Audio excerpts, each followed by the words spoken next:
اخترت بتنجان رومي ما يكونش كبير قوي، غسلته وقطعته شرايح متوسطة.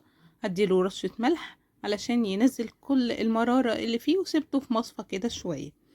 مهم ان انا عايزة الملح يوصل لكل البتنجان. سبته يصفي زي ما حضراتكم شايفين، وبعدين جبت عندي هنا حاجة مفتوحة، طاسة مناسبة، حطيت فيها مسحة زيت وهبدأ ان انا اشوي البتنجان.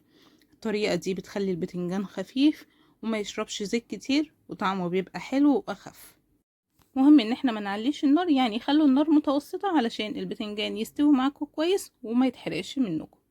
وبرضو خدوا بالكم ان انتوا ما تقطعوهوش رفيع عشان ما يتحرقش. هنقطع بقى البطاطس مكعبات كده، وهبدأ ان انا اقليها. البطاطس ما بتاخدش زيت كتير، مش هشويها يعني، بس ممكن نشويها برضو لو قطعناها دوائر خفيفة ونشويها، بس هتاخد شوية وقت. فحمرت البطاطس لحد ما خدت اللون الذهبي اللي حضراتكم شايفينه، وطلعتها على مصفى كالعادة. ومكان البطاطس نزلت بمكعبات من الفلفل الرومي، وممكن كمان قرن فلفل سبايسي كده يدي شوية سبايسي للأكلة بتاعتنا ويبقى الطعم تحفة. وزي ما حضراتكم شايفين معايا الفلفل بمجرد ما نزل في الزيت طلعته على طول على المصفى.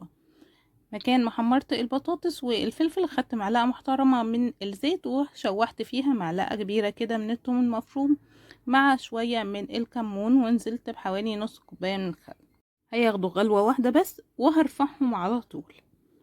هحط كمان معلقة من الزيت وانزل بمعلقتين من صلصة الطماطم الجاهزة، هديلها تشويحة، وبعدين هنزل بعصير طماطم. هضيف لها كمان زي نص كوباية مية كده علشان خاطر الطماطم تستوي معايا كويس.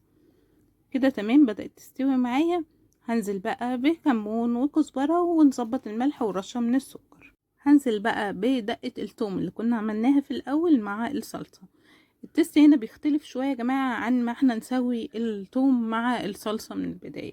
زودت شوية مية وهبدأ ان انا انزل بالبتنجان وكمان الفلفل اللي قليناه والبطاطس، وهنزل بكمان طبقة من البتنجان، وهسيبهم ياخدوا غلوة كده مع الصوص ويشربوا منه. وهنقدمهم بقى مع العيش البلدي، وما ننساش الجرجير، وبألف هنا وشفا. اشوفكم في فيديو جديد على خير.